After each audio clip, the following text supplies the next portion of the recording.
So I've been monitoring the Canadian mainstream media's response, or I should say lack of response, to this story. And I've already made a video on this going into it in detail, which you can watch, or you can read this article in full, and I'll leave a link in the description.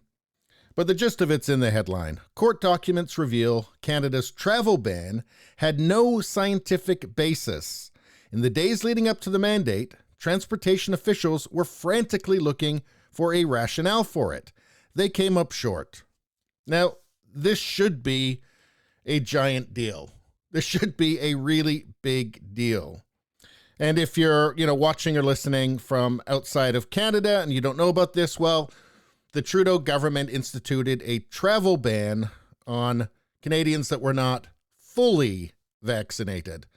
And fully meant 2 doses, although fully, as we know now, doesn't really mean anything at all. But this lasted for 8 months and ended in June of this year. So the fact that this was fraudulently sold to the Canadian public, and that the mandate itself was crafted by something called Recovery Canada, which is this secretive panel of 20 individuals, none of whom are doctors or epidemiologists or really qualified in any way to make decisions of this kind. In fact, the head of this panel simply had a degree in literature, which I don't see how that could be helpful in making health policy, although being familiar with Kafka might help being part of Canadian bureaucracy, although not in a way that would actually benefit any Canadians. But anyway, the Canadian media apparently has absolutely no curiosity about this whatsoever. And this is a well-respected, well-known journalist, a freelance columnist for the National Post. She's written for Wall Street Journal, Foreign Policy. And I have to say, I was absolutely thrilled to see that she gave me a shout out on her Twitter account. This is really good, from the Richie Baloney Show. And this link is to the video that I did on her article. Again, absolutely thrilled by that. But anyway, back to the story. It's been days now. This was originally published on August 2nd. That's when this story was broken. So let's see if there's any interest now. And keep in mind, this should be a massive story. This is a scandal. Even if just to debunk it, this should be news in Canada. And it just simply isn't. It wasn't yesterday. It wasn't the day before. And it's still not today. Let's go through CBC News. Nothing.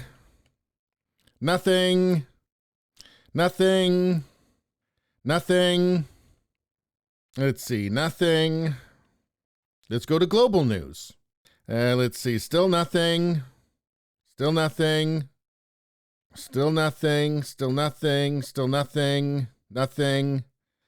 go to CTV. Nothing. Nope.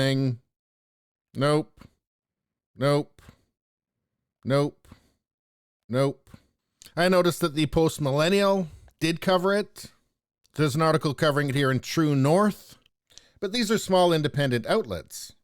And considering that this story should have huge political ramifications for the present government, it's astounding that it's being ignored by the mainstream media in Canada. And I've told you many times on this channel about Trudeau's, let's call it generosity to the corporate media in Canada. But I think that it goes beyond that. I think what it comes down to is perhaps complicity. Because we remember what the media has been telling us all along. The media has been stenographers for the Trudeau government, particularly when it came to things like mandates. I mean, they displayed absolutely no curiosity around any of this whatsoever. I certainly remember their just absolutely appallingly disrespectful attitude towards the Freedom Convoy and the truckers. And by the way, the journalist who broke this story also did great work around the truckers as well.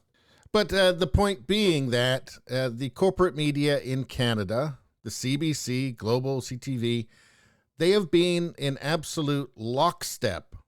So aside from their just natural impulse to protect their leader, this is not only an embarrassment for Trudeau, it's an embarrassment for themselves as an institution. And when you see that there's not even an attempt to debunk it, to debunk this story, it's just radio silence, Well, I mean, that in itself is, I think, more than enough to occupy the silence. Anyway, please subscribe, like, and share. Sharing really helps me out. It makes a big difference when you share my content. I notice it. Thank you for that. I will see you next time.